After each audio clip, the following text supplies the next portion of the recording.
Hello everyone, good evening to all of you.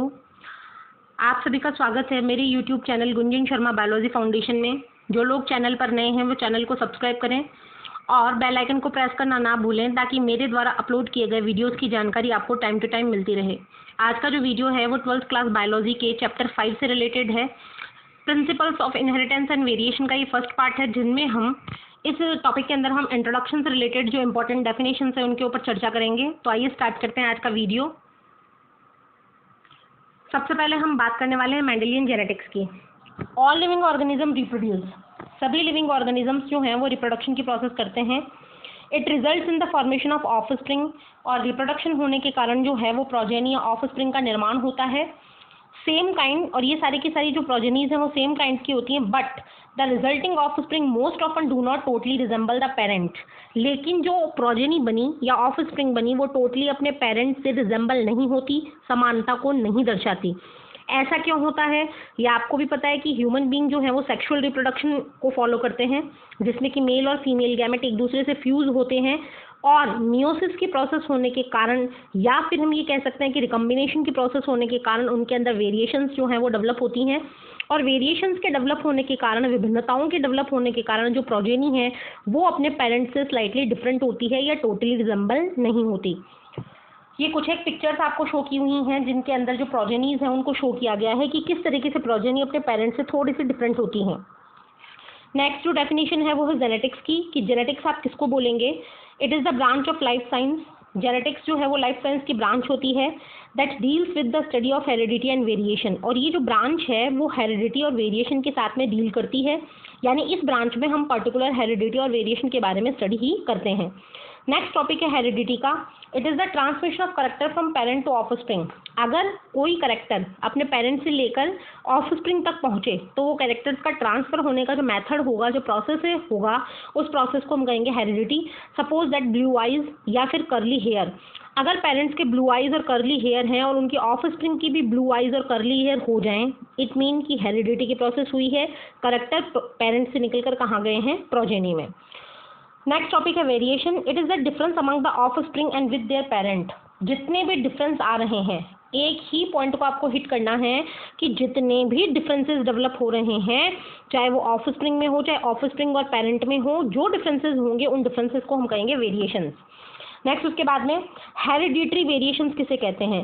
These are genetical, ये genetical होती हैं, and inheritable mean transfer होती हैं।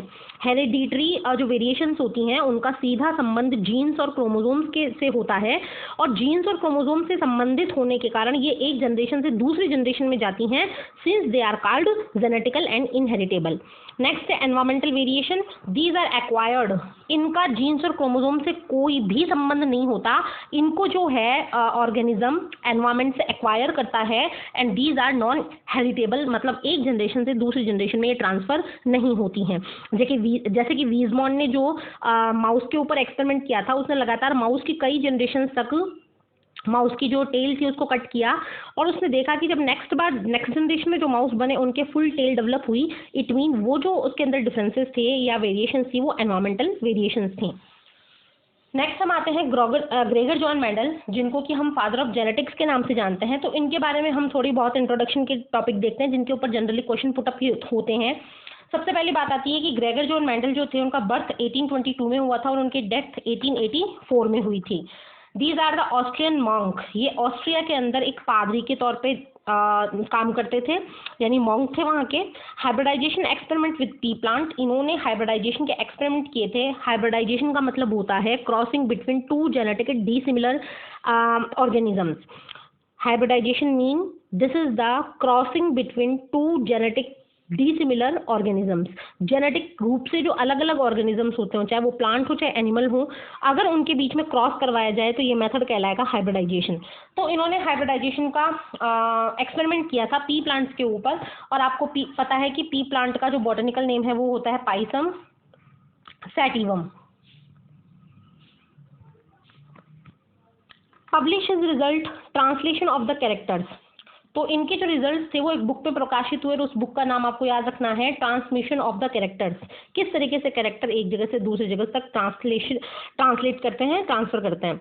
In the natural history of society of Brunn, और ये प्रकाशित हुआ था natural history of the society of Brunn के दौरान। He is regarded as the father of genetics, इनको फादर ऑफ जेनेटिक्स के नाम से जाना जाता है। Mendel 1822 to 1884 was born in the family of poor peasant, ये प्रेजेंट नहीं है, ये पीजेंट आएगा, पीजेंट यानी कि किसान। तो ये स्पेलिंग जो है मिस स्पेल है, ध्यान दीजिएगा इस पे। मेंडल का जन्म 1822 में हुआ, डेथ 1884 में हुई। तो वो जो बॉर्न हुए थे, वो जन्म लिया था उन्होंने एक बहुत ज़्यादा गरीब किसान के उसमें घर में जन्म लिया था, मोराविया में, जो कि ऑस्ट्रिया में है। और ही सस्पेंड हिज स्कूल, उनको अपनी सस्पेंड करनी पड़ी, स्कूल को छोड़ना पड़ा एजुकेशन को, क्योंकि उनके परिवार में बहुत ज़्यादा गरीबी थी। In 1943 he join a church as a monk, 1943 में उन्होंने चर्च ज्वाइन किया एज अ मॉन्क। इसमें आपको ये डायग्राम शो किया हुआ है उनकी इमेज का, ग्रेगर जॉन मेंडल जी का। इन 1847 के आते आते he became the head of the monastery, वो मोनेस्ट्री के अंदर जो भी थे वो हेड बने, ब्रून ऑफ ऑस्ट्रिया में। In 1951 he went to university of Vienna, 1951 में वियना यूनिवर्सिटी गए टू स्टडी नेचुरल हिस्ट्री की स्टडी की, मैथमेटिक्स की स्टडी की लगभग 2 सालों के लिए। आफ्टर हिज रिटर्न, जैसे ही वो वापस आए, he worked as the teacher in natural and mathematics, natural history and mathematics. उन्होंने जो टीचर का वर्क स्टार्ट किया नेचुरल हिस्ट्री और मैथमेटिक्स में 1856 से 1865 तक। कंडक्टेड हाइब्रिडाइजेशन, उन्होंने हाइब्रिडाइजेशन किया, मीन आर्टिफिशियल पॉलिनेशन या क्रॉस पॉलिनेशन की प्रोसेस करवाई लगभग 7 सालों तक। And propose laws of inheritance, और इनहेरिटेंस से संबंधित जितने भी 3 लॉज हैं जो हम आगे के वीडियोस में देखेंगे, law of dominance, law of segregation, law of independent assortment, तो ये 3 लॉज उन्होंने प्रपोज किए। अप्लाइड स्टैटिस्टिकल एनालिसिस, बॉटनी के अंदर उन्होंने, बायोलॉजी के अंदर सबसे पहले मैथ्स का यूज़ करने वाले जो साइंटिस्ट थे वो थे ग्रेगर जॉन मेंडल, यानी कि उन्होंने बायोलॉजी की जो ब्रांच थी उसके अंदर स्टैटिस्टिक्स एनालिसिस को यूज़ किया, मैथमेटिकल लॉजिक्स को यूज़ किया, और उनके दोनों के थ्रू इन्होंने बायोलॉजिकल प्रॉब्लम्स को सॉल्व आउट करने की एफर्ट्स किए। लार्ज सैम्पलिंग, बहुत ज़्यादा, मतलब जितने भी एक तरीके से हम ये कह सकते हैं कि बहुत ज़्यादा उनके पास में सैंपल्स थे जिनके ऊपर उन्होंने स्टडी की, तो ये लार्ज सैम्पलिंग हुई। Size greater, credibility to data, और इनकी जो एक्सपेरिमेंट करने के लिए जो इन्होंने मतलब जो पाइसम सेटिवम या कि फिर पी प्लांट लिए, उनके लार्ज सैंपल्स लिए, इसलिए इनकी साइज बहुत ज़्यादा ग्रेटर थी। और क्रेडिटिबिलिटी जो डेटा की थी, मतलब जो डेटाज इनको प्राप्त हुए वो बहुत ज़्यादा ही मतलब सही प्रकार के डेटा इनको मिले। एक्सपेरिमेंट्स जो थे वो ट्रू ब्रीडिंग पी लाइन्स के ऊपर उन्होंने किए। ट्रू ब्रीडिंग पी लाइन्स का मतलब होता है कि उनमें कंटिन्यूस उन्होंने सेल्फ पॉलिनेशन की प्रोसेस करवाई थी। ट्रू ब्रीडिंग को आप इस तरीके भी समझ सकते हैं कि जब अगर हम किसी प्लांट के अंदर बार बार सेल्फ पॉलिनेशन करवाएं, ये आपने 10th क्लास में पढ़ लिया है सेल्फ पॉलिनेशन, यहाँ पर भी आपको 2nd चैप्टर में मैंने सेल्फ पॉलिनेशन अच्छी तरीके से बताया है, 12th क्लास में भी। तो सेल्फ पॉलिनेशन अगर लगातार कई जनरेशन तक करवाया जाए तो एक ही कैरेक्टर उस प्लांट के अंदर मतलब एक्सप्रेस होता है, और इस तरीके से वो प्लांट जो है वो बन जाता है ट्रू ब्रीडिंग लाइन। तो उन्होंने जो एक्सपेरिमेंट किए वो ट्रू ब्रीडिंग पी लाइन्स के ऊपर किए, जिनमें उन्होंने लगातार कई जनरेशन तक सेल्फ पॉलिनेशन की प्रोसेस करवाई थी। कंफर्मेशन ऑफ इन्फेरेंस का मतलब होता है रिजल्ट। अपने रिजल्ट्स को उन्होंने कंफर्म किया फ्रॉम एक्सपेरिमेंट्स के through on successive generations of test plants, और उन्होंने टेस्ट प्लांट्स के ऊपर एक्सपेरिमेंट किए। टेस्ट प्लांट का मतलब जिसके ऊपर हम टेस्ट करते हैं। Proved the general rules of inheritance, अपने जनरल रूल्स को जो इनहेरिटेंस के थे उनको प्रूव किया। मेंडल इन्वेस्टिगेटेड 2 अपोजिंग ट्रेड्स, उन्होंने 2 अपोजिंग जो ट्रेड्स थे जैसे कि tall and dwarf, yellow and round seeds, उनके ऊपर अपना पूरा का पूरा एक्सपेरिमेंट कंडक्ट किया।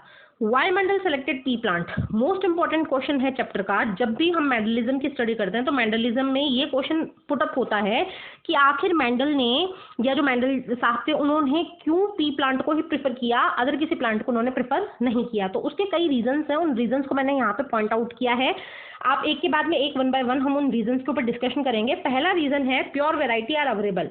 तो मेंडल ने जो है पी प्लांट को जो चूज किया वो इसलिए किया क्योंकि पी प्लांट की प्योर वैरायटी अवेलेबल हो जाती है, मतलब उसकी ट्रू ब्रीडिंग लाइंस आराम से बनाई जा सकती हैं।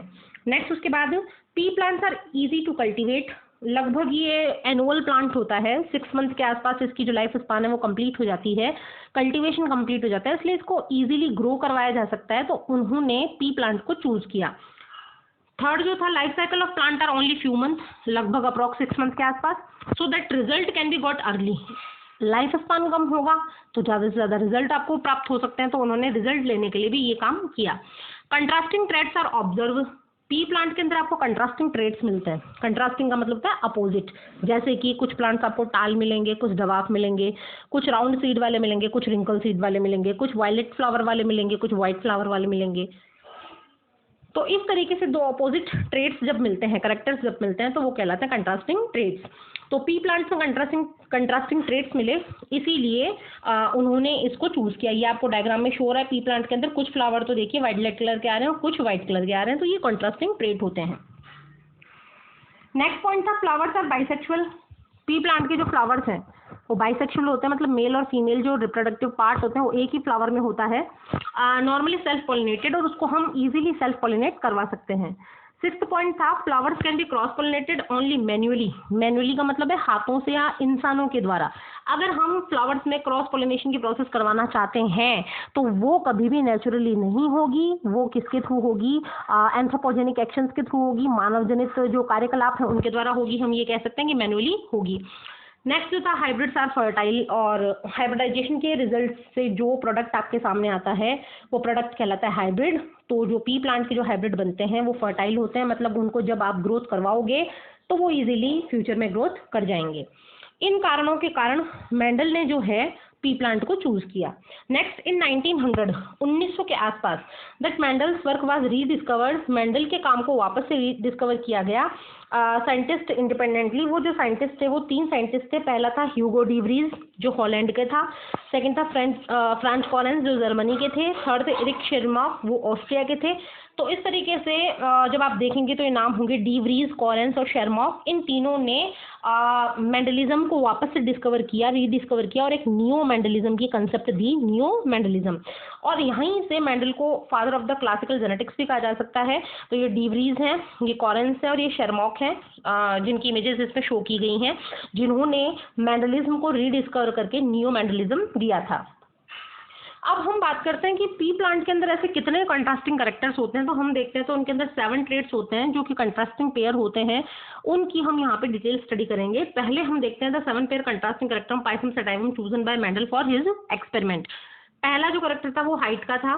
तो हाइट के कैरेक्टर में देखिए डोमिनेंट ट्रेट तो होगा टाल, रेसेसिव होगा डवाफ। दूसरा है सीड शेप, डोमिनेंट होगा राउंड, रेसेसिव होगा रिंकल। सीड कलर डोमिनेंट जाएगा येलो, रेसेसिव जाएगा ग्रीन। फ्लावर कलर डोमिनेंट जाएगा वायलेट, रेसेसिव जाएगा वाइट। पोड शेप यानी फली का जो शेप है, डोमिनेंट होगा तो इन्फ्लेटेड फूली हुई, और अगर रेसेसिव है तो कंस्ट्रक्टेड सिकुड़ी हुई। पोड कलर जो है डोमिनेंट में जाएगा फली का रंग हरा और वैसे जाएगा ये पीला। फ्लावर पोजीशन है वैसे डोमिनेंट में जाएगी एक्सियल और वैसे होगी ये टर्मिनल। तो इनको हम थोड़ा सा देख लेते हैं डायग्राम के तौर पे। ये देखिए डोमिनेंट में टाल तरीके से प्लांट इस तरीके से होगा, डवाफ इस तरीके से होगा, राउंड शीप इस तरीके के होंगे और रिंकल सीड इस तरीके के होंगे। येलो सीड इस तरीके के दिखाई देगा, ग्रीन इस तरीके का दिखाई देगा, वायलेट फ्लावर इस तरीके के, व्हाइट इस तरीके के। इनफ्लेटेड जो पॉड है, फूली हुई जो पॉड है फुल, वो इस तरीके से होगी, कंस्ट्रक्टेड इस तरीके से होगी।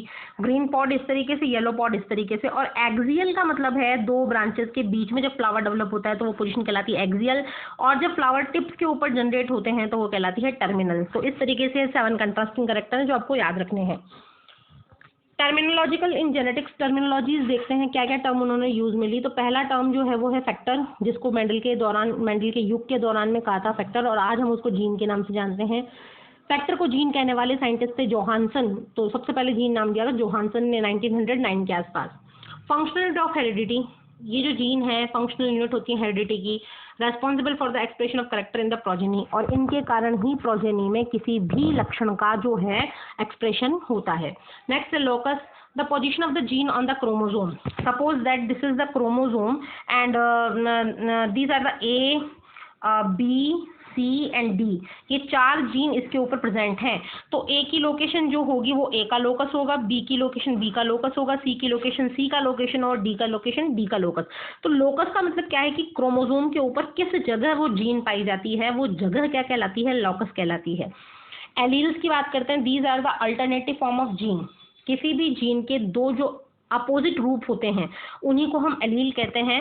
For contrasting character present N identical locus of homologous chromosome, और ये जो प्रेजेंट होते हैं वो होमोलोगस क्रोमोसोम्स के ऊपर होते हैं, जैसे कि डवाफ है, टाल है, these are the alleles, and round and wrinkled seeds, these are also a type of the alleles. Next है फिनोटाइप, द एक्सटर्नल अपीयरेंस, बाहर से देखने पर जो अपीयरेंस आपको दिखता है ऑर्गेनिज्म का, वो किसके कारण होता है? जीन्स के इन्फ्लुएंस के कारण होता है या फिर एनवायरमेंटल फैक्टर्स के कारण होता है। तो बाहर से देखने पर आपको क्या दिख रहा है, वही कहलाता है फिनोटाइप। जीनोटाइप का मतलब है जेनेटिक कंस्टिट्यूशन, जीन्स कैसे हैं, क्रोमोसोम्स कैसे हैं इंडिविजुअल के, और यही जेनेटिक कंस्टिट्यूशन किसके लिए रिस्पॉन्सिबल होता है? फिनोटाइप के लिए, यानी जीनोटाइप कंट्रोल करता है फिनोटाइप को। नेक्स्ट है जीनोटाइपिक रेशियो। तो the correct proportion of genotypes, correct proportion निकालना जीनोटाइप्स का पॉपुलेशन में, वो कहलाता है जीनोटाइपिक रेशियो। और पॉपुलेशन के अंदर फिनोटाइप का करेक्ट प्रोपोर्शन निकालना क्या कहलाता है? Phenotypic ratio. होमोजाइगस जो है होमोजाइगस जो कंडीशंस हैं, वो कंडीशंस क्या होती हैं? इसमें इंडिविजुअल जो है वो आइडेंटिकल जीन्स अपने अंदर रखता है, और वो आइडेंटिकल जीन्स कैसी हो सकती हैं? या तो कैपिटल टी, या फिर कैसी हो सकती है? Small T.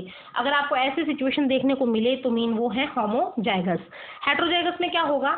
The individual having unidentical genes in an allelic pair, unidentical मतलब एक दूसरे से अलग अलग। इस वाली पोजीशन में आप देखिए, एक तो है कैपिटल टी जो कि डोमिनेंट है, एक है स्मॉल टी जो कि रिसेसिव है। तो इस तरीके से जब दो डिफरेंट टाइप के जो जीन्स हैं अगर एक ही ग्रुप में आ जाएं तो वो कंडीशन कहलाएगी हेट्रोजाइगस। डोमिनेंट जीन्स क्या होती हैं? That gene that express is characters in the heterozygous condition. अगर हेट्रोजाइगस स्थिति में भी अपने आप को एक्सप्रेस कर दे तो वो कहलाएगी डोमिनेंट जीन। जैसे कि अगर कैपिटल टी और स्मॉल टी की बात करें तो अपने आप को शो कौन करेगा? Capital T. It mean capital T क्या है? डोमिनेंट है। नेक्स्ट रेसेसिव जीन्स जो होती हैं, the gene that fails to express its character in heterozygous condition. यहाँ पर होमोजाइगस नहीं आएगा, हेट्रोजाइगस आएगा। कि मतलब देखिए, हेट्रोजाइगस का मैंने कहा कि एक तो कैपिटल टी और एक स्मॉल टी। अगर ऐसी स्थिति आपके सामने आती है तो कौन अपना करेक्टर देगा और कौन नहीं देगा?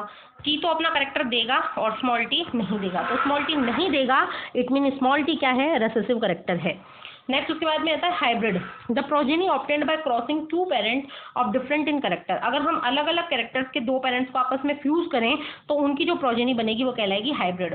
बैक क्रॉस की बात करें, the cross between F1 hybrid of one it's parent.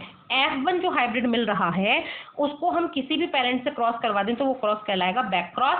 और अगर टेस्ट क्रॉस की बात करें तो ऐसा क्रॉस जिसमें हाइब्रिड जो होता है F1 जनरेशन, उसको हम हमेशा होमोजाइगस रेसेसिव पेरेंट से अगर वो करवाएं, क्रॉस करवाएं, तो ये टेस्ट क्रॉस कहलाता है। और ये मोस्ट इंपॉर्टेंट है आपके कॉम्पिटिशन के लिए, क्योंकि ये जो है अननोन जीनोटाइप्स को डिस्कवर करने के लिए, आइडेंटिफाई करने के लिए बहुत इंपॉर्टेंट होता है। तो सबसे पहले हम टेस्ट क्रॉस देखते हैं। ये देखिए, टेस्ट क्रॉस में हमने क्या लिया है? हेट्रोजाइगस कंडीशन ली है F1 टाल की, तो हेट्रोजाइगस कंडीशन होती है capital T small T. Homozygous dwarf plant लिए हमने स्मॉल टी। जब हम इसके गैमेट्स बनाएंगे तो कैपिटल टी स्मॉल टी, इधर सिर्फ एक ही प्रकार के बनेंगे स्मॉल टी।